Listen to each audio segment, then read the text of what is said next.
ఆయన యొక్క వాక్యాన్ని విశ్వసించాడు. మనం విశ్వసించగలుగుతున్నామా? ఆయన కోసం నిలవబడగలుగుతున్నామా? ఆయన కోసం ప్రకటించగలుగుతున్నామా? ఆయన కోసం మన బ్రతుకులను సిద్ధం చేసుకోగలుగుతున్నామా? అంతెందుకండి, దేవుడు ఉన్నాడన్న ధైర్యం మనలో ఉందా? ఒక్కసారి ఆలోచిస్తే చాలా విషయాల్లో మనం తేలిపోతాం. ఎక్కడ వరకు ఎందుకు, మన కుటుంబాల్లో వచ్చిన సమస్యలకే మనం పడిపోతాం, చిన్న చిన్న సమస్యలకే మనం పడిపోతాం, చిన్న చిన్న కష్టాలకే మనం పడిపోతాం. పడిపోకుండా ఉండాలన్న నిరీక్షణ ఈరోజు దేవుడు మనకిస్తున్నాడు. ఎంత గొప్ప దేవుడు అంటే మన దేవుడు ఎంత గొప్ప దేవుడు అంటే, ఎలాంటి పరిస్థితుల్లోనికి నీవు వెళ్ళిపోయినా ఒకరోజు నిన్ను తీసుకొచ్చి అత్యున్నతమైన సింహాసనం మీద కూర్చోబెట్టే దేవుడు. అలాంటి దేవుణ్ణి కలిగి ఉన్న మనం ఎందుకు భయపడాలి? ఎందుకు పరిస్థితులను చూసి భయపడాలి? ఎందుకు సమస్యలను చూసి భయపడాలి? ఎందుకు ఇబ్బందులను చూసి భయపడాలి? ఎందుకు కష్టాలను చూసి భయపడాలి? ఎవడో సువార్త నాపుతున్నాడని మనం ఎందుకు భయపడాలి?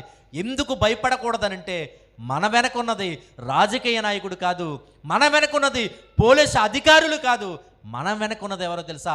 వీళ్ళందరికీ అధికారం ఇస్తున్న దేవాది దేవుడు. దేవునికి స్తోత్రం చెప్పండి. మన వెనకున్నది ఎవరు? అత్యున్నతుడైన దేవుడు. ఎన్నో కార్యాలు, సమాజంలో ఎన్నో కార్యాలు చేశాడు యేసుక్రీస్తు వారు. అద్భుతమైన కార్యాలు చేశాడు. మనుషుల రక్షణ కోసం తన ప్రాణాన్నే పణంగా పెట్టిన దేవుడు మన దేవుడు. అలాంటి దేవుణ్ణి కలిగి ఉన్న మనం ఎందుకు విశ్వాసంలో బలహీనులుగా ఉండాలి?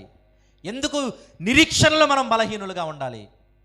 విశ్వాసంలో బలహీనుడుగా ఉండంటే యాక్టింగ్ చేయటం కాదు, తెల్ల సొక్క వేసేసుకొని బైబిల్ పట్టుకొని సమాజంలో మంచోడ్రా, ఇడు గొప్పోడ్రా అని నటించడం కాదు. క్రీస్తు కోసం బ్రతకడం, క్రీస్తు కోసం నిలబడడం, ఎలాంటి పరిస్థితుల్లోనికైనా దేవుణ్ణి ప్రకటించడానికి సిద్ధంగా వెళ్ళటం, అందరితోని మాట్లాడటం, మంచిగా కలుపుకోవటం, ఇలాంటి లక్షణాలు ఒక క్రైస్తవుడిలో ఉండాలి. ఎందుకు ఉండాలి అని అంటే, ఇదిగో నీ దేవుడు చెప్తున్నాడు, నీ వెనక ఒక బలం ఉంది. ఆ బలం ఎలాంటిదో తెలుసా? అత్యున్నతమైన సింహాసనం.